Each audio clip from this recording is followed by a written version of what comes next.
This is Keith Berkelhammer, and this is a ReefBum TV. Keeping a successful reef tank takes a certain skill set, but unfortunately it takes some different skills to take some really good pictures of a tank. In this video, I will provide some tips on photographing reef tanks with a SLR camera. There are some basic things one should do before turning the camera on. Number 1. Use a tripod to keep the camera steady and reduce shake. You might think you have a steady hand, but any close-up or macro shots will be impacted by even the slightest shake. Number 2.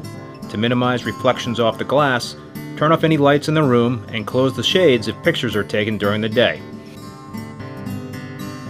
The third thing I recommend is turning the pumps off in the tank to reduce any movement you might have with corals and their polyps. Lastly, make sure the glass on the front panel of the tank is clean and shoot at right angles to the tank to reduce any possible distortion. Once the camera is turned on, it is always a good idea to set the timer, since a camera can shake even the slightest bit when the shutter button is depressed.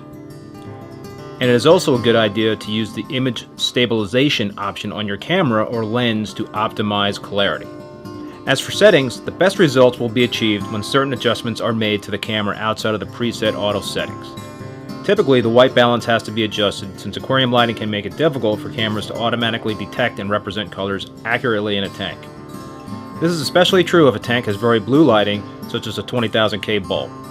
Play around with the different settings until accurate colors are attained. Aperture is another setting that comes in handy when taking pictures of coral. The aperture priority mode in a camera enables the user to pick a certain aperture, while the camera automatically selects a proper shutter speed to match. Or you can go manual and adjust both the aperture and speed. Use a low aperture, a larger f-stop number, and a lower speed to get a greater depth of field. More of the foreground and background will be in focus for those coral shots. If polyps are in motion even slightly, you might want to go down a bit on the f-stop with a higher shutter speed to get a sharper image, although you will lose some depth of field. Again, play around with these settings to get your desired shot. Sometimes it helps to adjust the ISO, but you have to be careful, since graininess can result when the ISO is high. I don't play around with the ISO setting a lot, but sometimes it does help to raise it to get a faster shutter speed and a smaller aperture.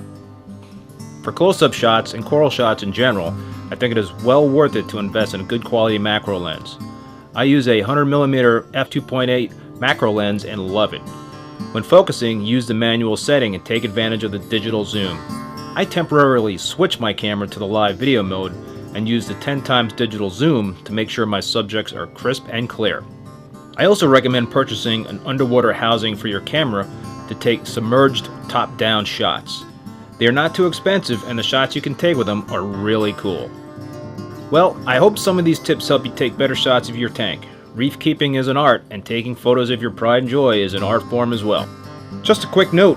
From time to time, we will be running photo contests on ReefBum.com, so please click on this link for news on the latest contests and pictures of past contest winners.